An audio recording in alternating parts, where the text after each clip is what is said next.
Hi friends, అందరూ ఎలా ఉన్నారు? నేను ఇవాళ మీ ముందుకి ఒక కొత్త హర్రర్ స్టోరీని తీసుకువచ్చాను.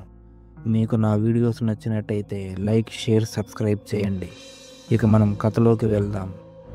అది రాయలసీమలోని చిత్తూరు జిల్లా వైపు ఉన్న ఓ మారుమూల గ్రామం. ఆ ఊరి పేరు మలుపు. ఆ గ్రామం పేరు రోడ్డు మలుపు వల్లే వచ్చింది. రోడ్డు మధ్య ఉన్న ఆ పెద్ద వంకర దగ్గర చాలా ప్రమాదాలు జరిగేవి.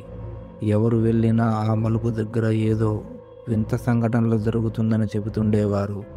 కొన్ని సంవత్సరాల క్రితం ఆ గ్రామంలో కమలమ్మ అనే మహిళ ఉండేది. ఆమె తన భర్త రామయ్యతో కలిసి మలుపు దగ్గర చిన్న పండ్ల దుకాణం పెట్టుకుని జీవించేది.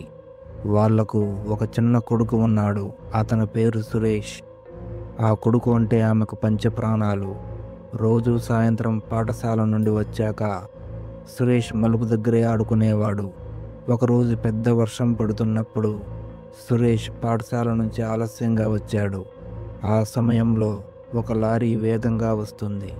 డ్రైవర్ మలుపు సరిగా తిప్పలేక లారీ నేరుగా సురేష్ మీదకి ఎక్కించాడు.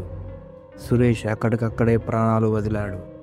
కమలమ్మ తన కళ్ళ ముందు కుమారుని శవం చూసి కుప్పకూలింది. ఆ తర్వాత కొన్ని రోజులు ఆమె ఎవరితోనూ మాట్లాడలేదు. తరువాత ఒక రాత్రి అదే మలుపు దగ్గర చెట్టుకి తాడు వేసుకొని ఆత్మహత్య చేసుకుంది.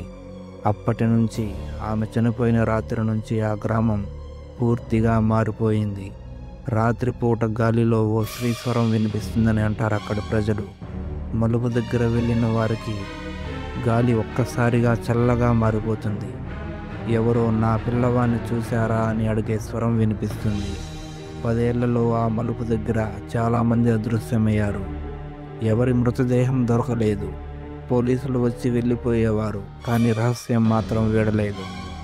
ఒకరోజు రాత్రి హైదరాబాద్ నుంచి తిరిగి వస్తున్న రవి అనే యువకుడు తన బైక్పై ఆ గ్రామం గుండా వెళ్లాల్సి వచ్చింది. సమయం రాత్రి 11 గంటలయ్యింది. వర్షం చిందరవందరగా పడుతుంది. మలుపు దగ్గరికి వచ్చేటప్పటికి లైట్ ఒక్కసారిగా ఆఫ్ అయింది. ఆ చీకటిలో ఓ తెల్ల చీర వేసుకున్న మహిళ రోడ్డు పక్కనే నిలబడి ఉంది. రవి బైక్ని ఆపి అడిగాడు, అమ్మా, ఎవరు నువ్వు? రాత్రి ఈ సమయానికి ఒంటరిగా ఎందుకు నిలబడి ఉన్నావని అడిగాడు. ఆమె ఏమీ మాట్లాడలేదు. మెల్లగా ఆమె తల తిప్పి చూసింది. ఆమెకు కళ్ళు లేవు. వికారమైన ఆకృతి గల ముఖం కనపడింది. రవి గుండె ఒక్కసారిగా ఆగిపోయినంత పని అయింది. వెంటనే బైక్ స్టార్ట్ చేయడానికి